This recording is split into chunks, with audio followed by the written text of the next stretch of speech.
Բարև ձեզ, իմ զրուցակիցը Հայ խոհարարական ավանդույթների զարգացման և պահպանման հասարակական կազմակերպության նախագահ Սեդրակ Մամուլյանն է։ Բարև ձեզ, պարոն Մամուլյան։ Բարև եղինեչ։ Ավանդույթ է դարձել էստոնական օրերին հանդիպելը։ Այո։ Ինչ ուտեստներ են պարտադիր լինում ձեր ամանորյա սեղանին։ Տոլման պարտադիր լինում է միշտ։ Տոլման ամենատոնական եւ ամենատարածված, ամենազգային կերակրատեսակն է, բայց ծիսական կերակրատեսակներ, այսինքն այն կերակրատեսակներից, որոնք որ բնորոշում են այս տոնը։ Դրանցից ես միշտ ուզում եմ թեկուզ քիչ քանակով նավասարդի հարիսա լինի եւ լինում է մեր տանը, դա տարբերվում է սովորական հարիսայից իր պատրաստման եղանակով, այսինքն երբեք չի հարվում, չի խառնվում եւ չի խառնվում, որպեսզի գալիք տարին խառնակ չլինի եւ պատերազմներ չլինեն։ Անուշապուր որևէ չրից ինչ որ կամպոտ, որ տարին անուշ լինի, կճախաշ են ասում այդ լոբի, ձավար, սիսեր, ոսպ, այդպես խաշում են եւ դնում։ Այս կերակուրը նաեւ ատամնահատիկի կերակուր են ասում։ Եվ մեր տանը միշտ որպես տես բոլորը ուզում են մեծ մսակատորբան անպայման դրա մասին խոսենք։ Ամիջները պիտի մենք ամիջներին անդրադառնանք։ Դրանք թռչնամսերից տարբեր բացակ, հնդկահավ, հավ, լցոնված հնդկահավ են, լցոնված այդ թռչնամասեր են, նույնիսկ որոշ առումով գարել կարող ենք լցոնել։ Լցոնը դուք կարող եք ընտրել բրինձ չրերով, ձավար չրերով, միայն չրեր, մրգեր, բանջարեղեններ, տարբեր տարբերակներով, այդ ու նաև կոնյակ եւ այլն, դա տոնը վերջ։ Կարող են նաև ինչու ոչ, օրինակ գարան ազդար, գարան թիակ փռի մեջ, բայց շատ կարևոր է, որ մենք այնպիսի հաշվարկ անենք, որ դա միանգամից դրվի սեղանին, ամեն մի մսակատորը դրվի եւ յուրացվի, իրացվի ու վերջանա։ Խոզի ազդրը չթվարկեցիք։ Ես չեմ սիրում եւ խոզի մսի նկատմամբ որոշակի այսպես վերապահում ունեմ։ Խոզի միսը ամենամոտիկ միսն է մարդու մսին, շատ մոտիկ է։ Դա ինչ է նշանակում։ Դա նշանակում է, որ հանիբալիզմի որոշակի բաներ կա, եթե խոզ շատ ենք ուտում։ Բայց չժխտենք, իհարկե, օրինակ գյուղերում միշտ պահում են խոզ ձմեռվա համար, եւ ցլիկ, եւ խոզ, եւ գար, խոզն էլ, բայց պահում են հատուկ պայմաններով, հատուկ սննդակարգով։ Մինչև 13 տարեկան գյուղում եմ ապրել եւ հիշում եմ, խոզի համար կերակուր էին պատրաստում, ոնց որ տան անդամների համար։ Արդյունաբերական նպատակներով արդեն այս արտադրված խոզի միսը չեմ կարող համեմատել հենց գարի, ոչխարի կամ տավարի մսի հետ։ Այնուամենայնիվ, քանի որ շատ է մատուցվում մեր սեղաններ, իդեպ երբ վանից սկսած է խոզի ազդը սկսել մատուցվել ամանորին եւ պատրաստման ամենահամեղ եղանակը որն է։ 70-ական թվականներին կառավարական որոշում եղավ մանր եղջերավոր անասունների գլխաքանակի կրճատման համար։ Պատճառաբանությունը, որ նրանք փչացնում են արոտավայրերը եւ Հայաստանում կտրուկ իջավ ոչխարի գլխաքանակը։ Ոչխարի գլխաքանակի հետ միասին ոչխարի միսը պակասեց։ Իհարկե, հիմա կասեն մեր հայրենակիցները, որ դրսից էլ էր ներկրվում, ես հիշում եմ, այո, Նոր Զելանդիայից, Ավստրալիայից ներկրվում էր, բայց մենք արդեն ոնց որ ասած կամաց հեռացանք եւ ներդրվեց արդյունաբերական նշանակության բանով արդեն խոզի մսի արտադրությունը։ Ոչխարի այդ գլխականակի հետ պակասեց նաեւ բրդի քանակը, պակասեց նաեւ գորգագործությունը։ Սա շատ վատ անդրադարձավ մեր գորգագործության վրա։ Բայց այնուամենայնիվ գյուղերում լավ պայմաններում պահված խոզի ազդրը նույնպես դնում էին սեղանին եւ ես կարող եմ ուղղակի խորհուրդ տալ, թե ինչպես պատրաստել։ Նախ եւ առաջ այդ ազդրը մաքրելուց, նախապատրաստելուց հետո ծակեր են անում հաստ տեղերը հատկապես եւ 2 օր պահում են աղաջրի մեջ, թունդ աղաջրի մեջ։ Աղը մանրեազերծում է, աղը ընդհանրապես աղտահանիչ դերակատարություն ունի։ Այնուհետև քամում ենք, լցոնում ենք տարբեր համերով, մենք ինչ ճաշակ ունենք, օրինակ ինչ ենք ուզում, սխտոր, գազար, քարաուզ, հատիկավոր սև պղպեղ, հոտավետ պղպեղ եւ այլն, եւ ջեռոցում։ Ջեռոցում պիտի լինի թխման ջերմաստիճան, ընդհանրապես ջեռոցում 2 ջերմաստիճան է աշխատում, մեկ մինչեւ 130-ից մինչեւ 180 աստիճանը համարվում է տապակման ջերմաստիճան, 180-ից մինչեւ 300 աստիճանը դա թխման ջերմաստիճան։ Թխմանով սկսում ենք 15 րոպե, կեղևապատում ենք արդեն, նոր իջեցնում ենք ջերմաստիճանը մինչեւ 160-170 աստիճան եւ 4-5 կիլոգրամանոց ազդրը մենք կարող ենք 2.5 մոտավորապես 3 ժամ ցածր ջերմաստիճանի տակ ջեռոցում տապակել, բայց այդ ազդրը պիտի միանգամից սպառենք։ Դա եմ ուզում հարցնել, ավանդույթի համաձայն այդ ազդրը դրվում է սեղանին, գիշերը մնում է սառնանում, հաջորդ օրը նորից դրվում է սեղանին։ Իրականում 2 ժամից ավել չարժե, ոչ թե օր։ Բայց հիմա տխրեցին մեր տանտիրուհիները։ Հիմա եթե մեկը մի օր պահում է եւ ճաշակում է, դա պարտադիր չի, որ հենց դրեց կերավ ու մահացավ, արդեն որ ասում չի կարելի։ Սա նշանակում է, որ սննդային նշանակությունը, սննդային արժեքները պակասում են, ինչքան հանանում է։ Բայց ամեն դեպքում առավելագույն ինչքան կարելի է Երկու օրը կարելի է։ Փոխի, բայց շատ այդպես վնասակար չէ։ Երկու օրը կարելի է պլյուս մինուս 2 աստիճանի տակ, ծածկած վիճակում, բայց շատ կուզենայի, որ հավելյալ ջերմային մշակման ենթարկեն, կտրատեն, բարակ տապակեն նոր դնեն։ Այսինքն հաջորդ օրը մատուցելիս բարակ կտրատեն, տապակեն նոր, այո, այդ ջերմային մշակումը, ընդհանրապես յուրաքանչյուր ջերմային մշակում նաև կոնսերվացիայի նման ինչ որ մի երևույթ է, այսինքն բարձրացում է ջերմաստիճանը, որ որոշակի միկրոբներ, որոշակի մանրէներ արդեն ոչնչանան եւ բաների։ Բայց երբ որ ավանդույթ ենք ասում, ավանդույթը նաև նահապետական ընտանիքների նիստուկացն է։ Այդ որ ասում ենք, բա որ չավարտի, բա որ չկարողանանք վերջացնենք այդ ազդրը, ուշադրություն դարձնենք նաև նահապետական ընտանիքների պայմաններում նահապետին այցելելու ավանդույթը, պապիկին այցելելու։ Երբ որ շատ են թորնիկները, շատ են զավակները, որդիները, աղջիկները Գերդաստանով գալիս են, այդ Գերդաստանը որ լինի առնվազն 15-20 հոգի եւ եկան առաջի օրը իրենց նահապետին շնորհավորեցին, բնականաբար այդտեղ ոչ միայն 1, այլ 2-3 ազդրով չի էլ բավարարի։ Այս ավանդույթն եմ շատ ուզում որ վերականգնենք նա։ Միասին հավաքվելու։ Այո, միասին հավաքվելու, միասին ամփոփելու տարին եւ Գժտությունները հաղթելու ես կուզենայի այս ավանդույթների մեջ մենք առաջ մղենք հատկապես այդ ավանդույթը, որը կար ամանորից առաջ մարդիկ ովքեր այս կամ այն պատճառներով գժտվել էին մեկը մյուսի հետ, անհասկանալի վիճակ են ստեղծել, շատ եմ ուզում, որ ամանորից առաջ հարթվի այդ բոլոր գժտությունները եւ հաշտություն կնքվի։ Եվ դա ավանդույթ էր։ Այս ավանդույթն էլ վերականգնենք։ Ավանդույթ կար։ Նույն հացից երկուսով կծում էին։ Լավ, չանենք, դա ասենք հեթանոսություն եք ասում, չգիտեմ ինչ եք ասում, հնություն, լավ։ Երկուսով այս հացից մի պատառ, մի պուճուր կտոր վերցնենք եւ ծամենք եւ համարենք, որ մենք արդեն հաշտվել ենք։ Ես կուզենայի, որ գալիք տարին ընդհանրապես հաշտության տարի լինի եւ գալիք բոլոր տարիները հաշտության առումով նոր ձեռքբերումների տարի լինի։ Սա շատ կարևոր է։ Մենք բոլորս դա գիտակցում ենք, բոլորս ցանկանում ենք, բայց արդյոք բոլորս ենք նպաստում։ Փնտրում ենք միջնորդ, չէ՞։ Կամ սպասում ենք, որ դիմացինը քայլի, բայց առաջին քայլը անում է ավելի ուժեղը եւ մեծահոգին։ Ապրես Սեղինե ջան։ Ես հենց դրա համար էլ քո մոտ մեծ սիրով գալիս եմ, որտեղ դու այո, այդ ավանդույթների մեջ այո, դու լավ ես կողմնորոշվում։ Պարոն Մամուլյան, ամեն դեպքում հիմնական ուտեստ, եթե խոզի ազդրը չի լինում, դե տոլման անպայման լինում է, նաև հիմա շատ հնդկահավ են մատուցում։ Լցոնում ենք հնդկահավը կամ մեծ թշնամիս, այսպես ասենք, մսեղիկ, բայց շատ մեծ էլ չէ։ Հնդկահավը մինչև 30-40 կիլոգրամ մեծանում է, բայց դա արդեն հնդկահավ չէ, էլի այդ ազդրերի մեջ արդեն ոսկորներ են աճում, բոլոր ջլային նույնիսկները դառնում են ոսկորներ, 3-ից 5 կիլոգրամ։ Ինչպես համեղ պատրաստել։ Աղաջրի մեջ կարող ենք պահել, հնդկահավը հետո հանել մաքրել, էլի կրծքամսերի այդ հաստ մասերը եւ ազդրերի այդ հաստ մասերը ծակել, ծակցկել, որպեսզի համեմունք գնալ եւ պղպեղ նորից էլի սխտոր, միգուցե քարաուզ, կանաչիներ տարբեր, այդպես լցոն ենք, շպիկ են ասում։ Լցոնը կարող է լինել մրգաբանջարեղենային, օրինակ դդումը սերկևիլով եւ քարաուզով։ Դդում սերկևիլ քարաուզ, միգուցե կոնյակ։ Փակեցինք ու դրինք ջեռոց։ Էլի նորից մի 15 րոպե 230-ից 250 աստիճան, հենց կեղև տվեց, իջեցնում ենք 160-170 աստիճան եւ մի 2-2.5 ժամ այդ ջերմաշանի տակ շարունակում ենք տապակելը։ Դա վերաբերվում է բոլոր թշնամսերին, բայց այստեղ մի քիչ տարբերակ կա այն թշնամսերը, հատկապես բացակ, որոնք տնական են եւ քայլած են, մի քիչ դրա մկանային հյուսվածքները պինդ լինում։ Դրան կարելի է մարինացնել ոչ միայն աղաջրի մեջ ուղակի, այլ այդտեղ լինի թթվասեր, քարաուզ, սոխ, սխտոր մի քիչ, կանաչիներ, հարենք հարիչով, թթվասեր ավելացնենք, ձեթ ավելացնենք եւ սպիտակ գինի։ Մկանային հյուսվածքը թույլատնելու համար։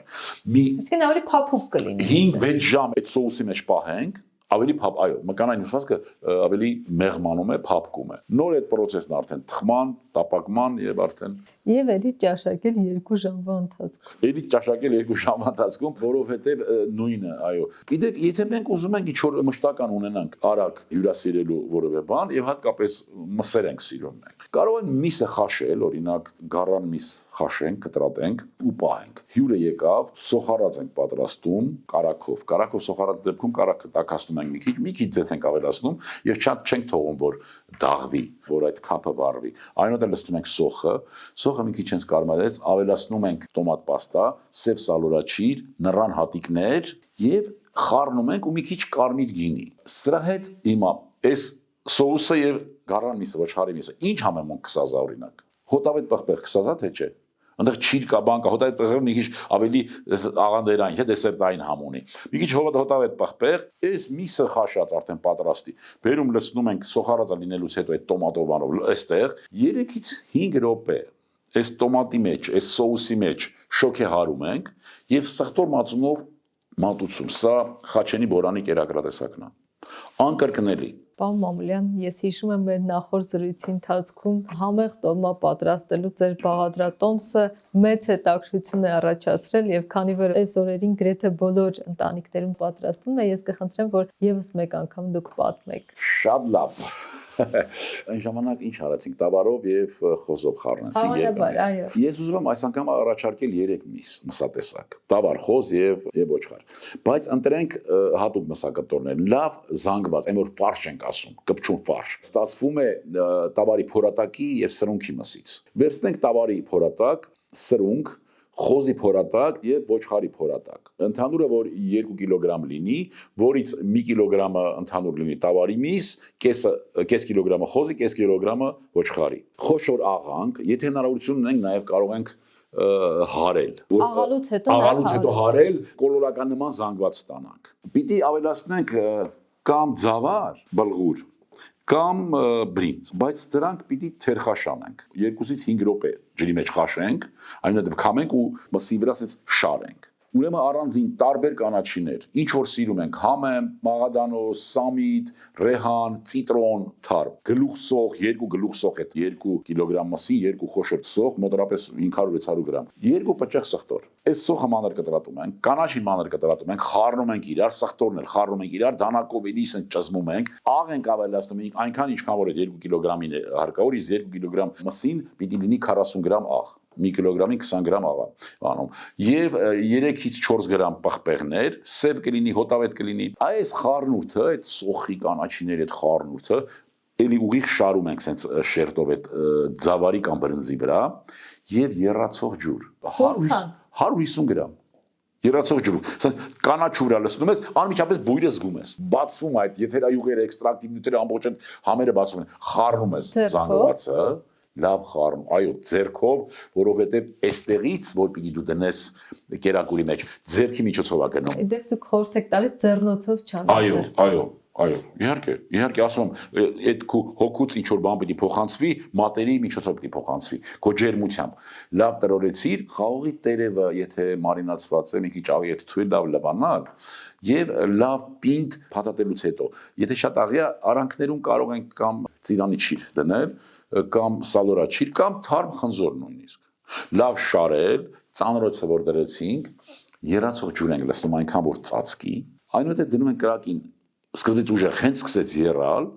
կրակը իջեցնում ենք այնքան որ հազիվ նշмарելի եռա հազիվ նշмарում ենք որ եռում է ծածկում ենք եւ Միջև 2 ժամ նույնիսկ։ Միջև 2 ժամ կարելի է։ Հետո սովորաբար 40-45 րոպե ենք։ Այո, եռալուց հետո ասում են 45 րոպե արդեն պատրաստ է, բայց դա ներքին նիշն է։ Ինչքան շատ եփվի, այնքան համեղ է լինելու։ Համայն հատկանիշները չի կորցնում այդտեղ։ Չէ։ Բայց ինչի համար ենք մենք փակել։ Այնպես փակել, որ դրսից ինքը ոչ համ վերցնի, ոչ էլ կորցնի։ Յուրաքանչյուր այդ փաթաթված ռուլետ կլինի կամ լցոնված կերակրատեսակները հենց լավ համեր պիտի ունենա ու փակ պիտի լինի, ինքը պիտի չփվի, ջերմությունը փոխանցող որևէ բանին, ասիկա ջրին։ Այնուհետև էպվելուց 2 րոպե առաջ, 1 րոպե առաջ մի քիչ ձետ կամ կարակ ենք դնում, որ փայլել, ասես լինի տատիկների եփած, որ ասում են, իսկ ինչի ասես փայլում, համեղ, իրանք այդ վերջինը թաքուն էին լցնում։ Եվ սխտոր մածունով մատուցում։ Պարտադիր շատ կարևոր է, որ կափարիչ ձախ ձեռքով բռնենք, աչով շարենք, ափսեն եւ սխտոր մածունով լավ տրամադրությունով մատուցենք։ Պարոն Մամուլյան, մենք շատ խոսում ենք տոլմայի մասին, այլ մսային ուտեստների մասին, բայց հայկական ամանորյա աղցանների մասին քիչ է խոսում։ Չունենք այդպիսիք, թե քիչ ենք կիրառում։ Հեղինե ջան, աղցանները այդպես շատ ազգային, տենց այն աղցանները, որ հիմա շուկայում կան, դրանք բոլորը խոհարարական մտքի արգասիկ են, որը նույնպես ազգային է։ Այսինքն, եթե հունական աղցան ենք ասում, հույնն է ստեղծել այդ աղցանը իրանցն է։ Բայց մենք մեր ավանդական աղցանները վայր ուտելի բույսերից են։ Օրինակ, ավելուկի աղցանը շատ դեպքերում մենք մի քիչ ամաչում ենք։ Ես փորձ ունեմ դրա ամերիկյան համալսարանում ես երկար տարիներ 13 տարի աշխատեցի բնականաբար այնտեղ մեծ մասը արտասահմանից այցելած եւ ուսանողությունը եւ դասախոսական կազմը եւ մեր տեղացիներն ասում են իսկ ավելուկ իրանք հասկանում են արժե որ ավելուկ միջնա ես ասում եմ արժե այո որտեւ իրանք գալուց առաջ անպայման սովորույթ ունեն բոլորը համարյա ուսումնասիրել այդ այցելության երկիրը ինչ ավանդույթներ կա ինչ խոհանոց կա հենց սկզբից եւ իրանք գիտեն որ շատ օգտակար վայրուտելի բույսեր ունենք մենք 300 անուն վայրուտելի բույս է ներառված մեր խոհանոցում Հավանեցին ավելի այո շատ ավելուկը այն մատղաշ ավելուկը պիտի ընտրել կոթերը չորերը հեռացնել մոտավորապես 4-5 սանտիմետր երկարությամբ կտրատել մի հատ եռացող ջուր ենք լցնում վրան դնում ենք կողք մի 15-20 րոպե այնտեղ քամում ենք եւ նորից եռացող ջուր ենք լցնում դնում կրակին եռումը առանձին պատրաստում ենք լցոնը իսկ լցոնը պատրաստում ենք Կարակի մեջ թեթև տապակում ենք ծիրանաչիր, սոխ, կարելի է նաև սալորաչիր, վերջում այդ մի քիչ ստակացավ, սոխը մի քիչ կարմելուց հետո որ ծիրանաչիրը դնենք, որտեղ ծիրանաչիրը շատ երկար տապակել չի կարելի, հետո մի քիչ աղ, մի քիչ հոտավետ պղպեղ, մի քիչ նանաչոր ու անմիջապես վերցնում ենք կրակից, խառնում ենք ընկույզը աղացած, լավ խառնում ենք այս լցոնի մեջ ենք լցնում արդեն քամված եւ խաշված ավելուկը Սիրուն ձևավորում ենք մատուցում ենք այստեղ շատ կարևոր է հասկանալ թե ինչ դերակատարություն ունի աղցանը մեր սննդակարգում իսկ աղցանը պիտի ախորժաբեր լինի աղցանը պիտի եւ ախորժաբեր լինի եւ նպաստող նախապատրաստող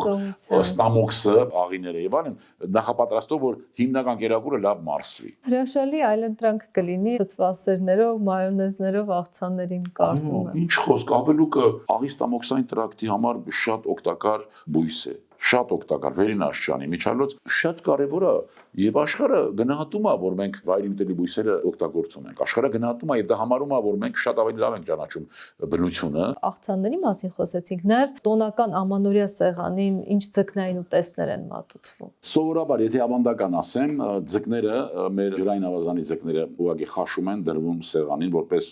սառը խորտիկ այնպես ինչպես տնական հավը Սառն են մատուցում Այո սառն են դրվում որպես խորտիկ տաքեր են մատուցում ձկնային կերակրատեսակներ շատ ունենք մենք ձուկը ընկուզի սոուսով ունենք ձուկը հոնի եւ ընկուզի սոուսով ունենք մի կերակրատեսակ ձուկը իշխան ձուկը նորքի եղանակով այս կերակրատեսակը ստեղծվել է 80-ական թվականներին եւ 80 թվականին Մոսկվայի օլիմպիադայում ներկայացվել է որպես հայկական կերակրատեսակ հավաքում էին տարբեր սովետական ազգերի իրենց խոհանոցը որ հյուրասիրեն եւ այնտեղ շատ բարձր է գնահատվել իշխանը նորքի եղանակով լցոնված է չրերով թարխունով նռան հատիկներով եւ փոքր սպիտակ գինով Պարոն Մամուլյան եւ սեղանդրեքի կարգը հատկապես տոնական սեղանների մասին էլ եթե խոսենք որովհետեւ այդտեղ շատ տարբեր ուտեստներ են լինում պիտի ամեն ինչ սեղանին դրված լինի թե հերթով պիտի մատուցել Սա շատ կարևոր հանգամանք է Հեղինե ջան ճոխ եւ գեր բեռնված սեղանը մարդու մոտ վախի զգացողություն է առաջացնում մենք դա չենք զգում անմիջապես աչքը անմիջապես վախի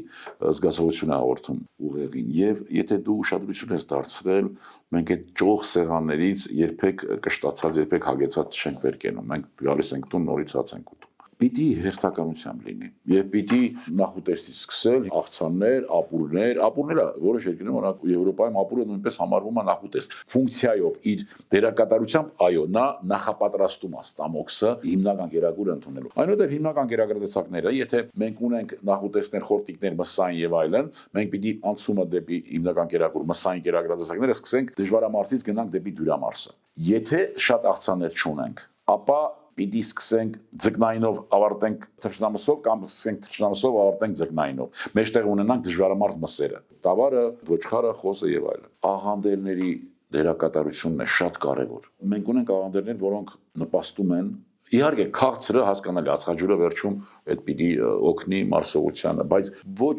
օսլան, ոչ բարդ ածխաջուրը։ Օսլան էլ ածխաջուր, բայց օսլան բարդ ածխաջուր է։ Դրա համար օրինակ ունենք մի աղանդեր, կոչվում է անիի քաղցրավենիք։ 3 բաղադրիչ է՝ բողկ, մեղր եւ նուշ։ Բողկը կտրատում ենք մանր շերտերով, տապակում ենք առանց յուղի, առանց մեղրի, խոնավությունը դուրս գալու համար։ Այնուհետև մեղր ենք ավելացնում։ Մեղր որ ավելացնում ենք, մի քիչ իրենից հյութ է դուրս գալիս։ Սպասում ենք, որ այդ հյութն էլ գոլորշանա, մեղրն էլ կարամելացվի, հետո ավելացնում ենք նուշը, կտրատված, մաքրած կտրատված նուշը, միջի նուշի հետ այդպես արդեն կպչուն զանգված ստանալուց հետո կրակից վերցնում ենք, գնդիկներ ենք պատրաստում, կարող ենք մենք մրգային մուս պատրաստել, օրինակ շատ լավ է ստացվում սերկևիլից մուսը։ Սերկևիլը մենք կտրատենք, մի քիչ խաշենք, կարող ենք այդ խաշելու ընթացքում մի քիչ օսլա ավելացնել, այնուհետև դրան մի քիչ մեղր, մի քիչ դարչին, մի քիչ նույնիսկ վանելին կարելի է թեթև հարիչով հարել մուս ստանալ, այդ մուսը փոքրիկ դնել տակը, անի քասրավենիքը, որը բողկից ու նուշից է, վրան եւ դոշաբով էլ ձևավորենք, ոչ մեկը չնեղանա, օտար կերակուրներ գովազդող, որ ինչի դոշաբով սոյա արեք, էլի սաղ աշխարհը սոյա անում, չէ, մենք դոշաբ կանենք, որ դոշաբ շատ արտադրենք, շատ ծախսենք, որ մեր տատիկները դոշաբ արտադրեն։ Պարոն Մամուլյան, շնորհակալություն ես բաղադրատոմսը մատուցելու համար եւ սեղան դրեքի կարգի մասին խոսեցինք։ Շատ կարեւոր է եղել սկզբում ջուր կամ թան մատուցելը եւ նաեւ կանաչին։ Այո, ներսի միկրոֆլորան նախապատրաստելու համար։ Տեսեք, մենք բոլորս գիտենք, որ սնվելու ընթացքում մի 15-20 րոպե է ասում, որ մենք հասկանում ենք, ուղեղը հասկանում է, որ մենք հագեցած ենք։ Եվ մենք ինչ չարաշահումն անում ենք այդ 20 րոպեն։ Եվ դրա համար այս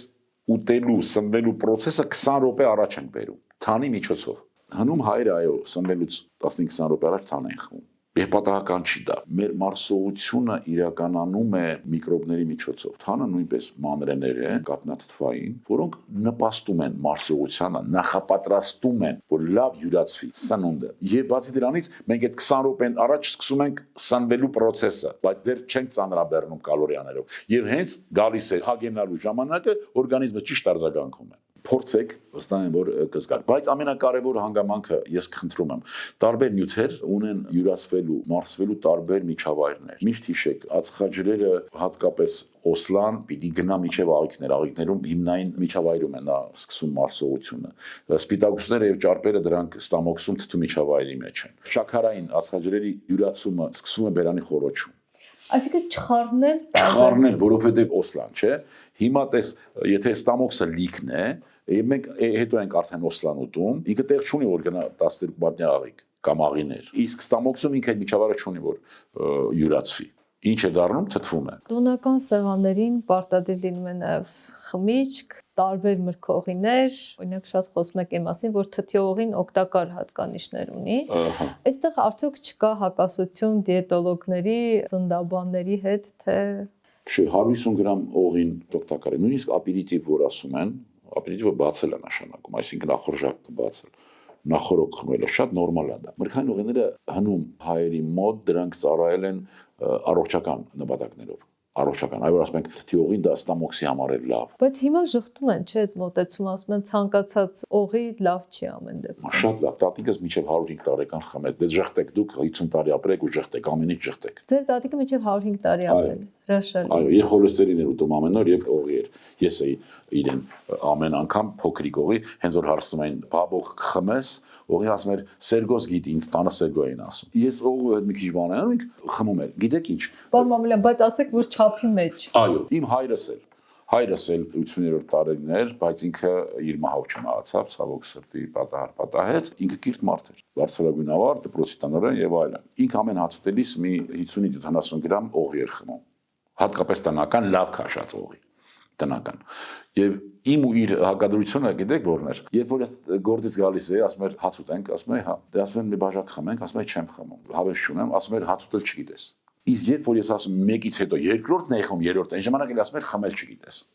Շատ է արդեն։ Այո, այսինքն մի բաժակը նպաստում է մարսողությանը։ Գիտեք ինչ, ես հիմա բնականաբար բժիշկ չեմ, միգուցե այո, ճնշում ունեցող, չգիտեմ, կարող է ինչ որ վիճակում գտնող մարդու հակացուցված է, բայց ջինին կարմիր ջինին հաց ուտելու ժամանակ ով է համարձակվում ասի, չի հակացուցված է։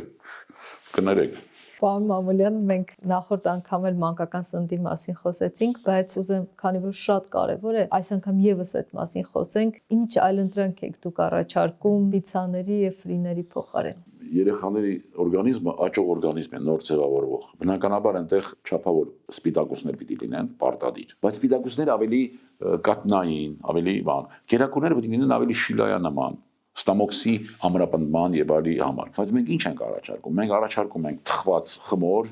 այն էլ մեջը մի քիչ էլ ավելի քիչ թխված եւ վրան միս,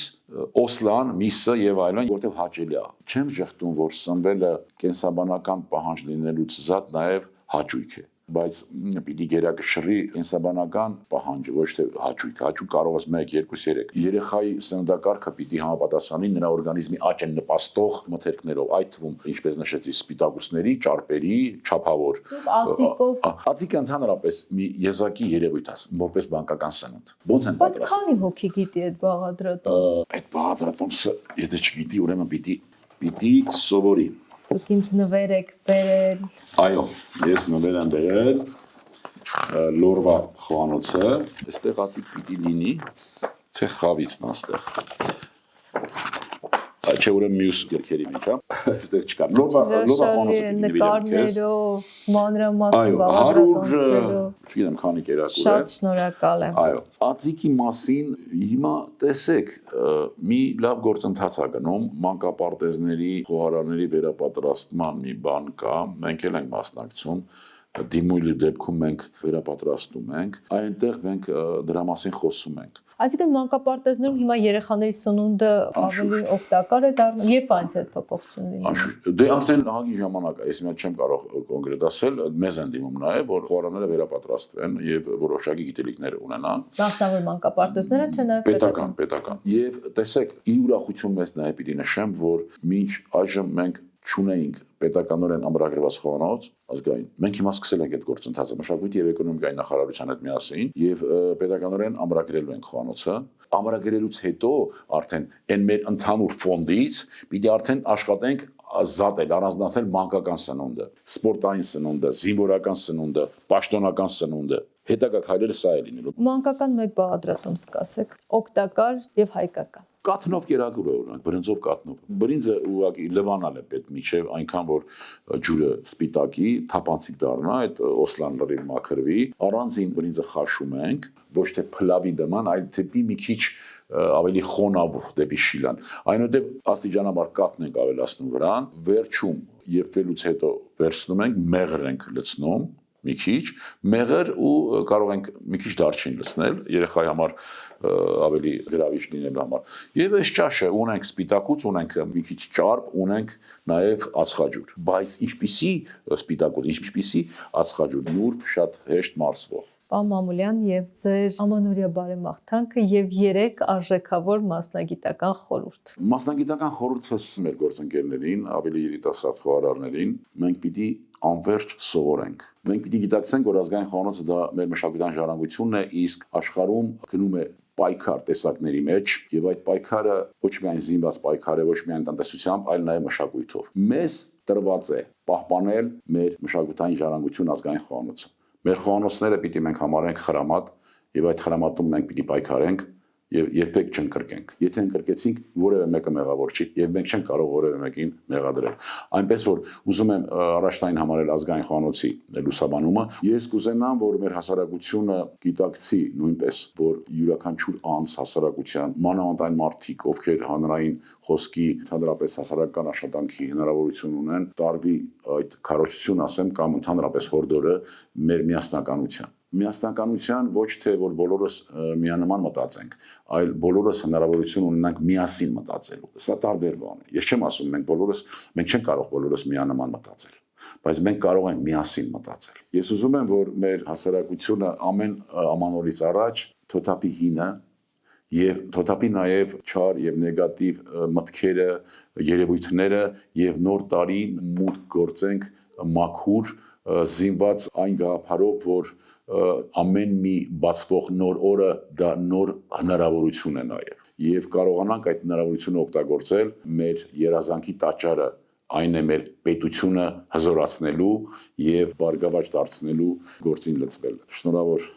ամանոր եւ սուրբ ծնունդ։ Շնորհակալություն Պարոն Մամուլյան, այս զրույցը վստահ եմ շատ օգտակար կլինի շատ տարբեր իմաստներով։ Ես էլ միանում եմ ձեր շնորհավորանքներին, պահպանեք ձեր մտերիմներին, որովհետև մեկ մտերիմ մարդը 1000 այլ բան արժի։ Շնորհավոր նոր տարի։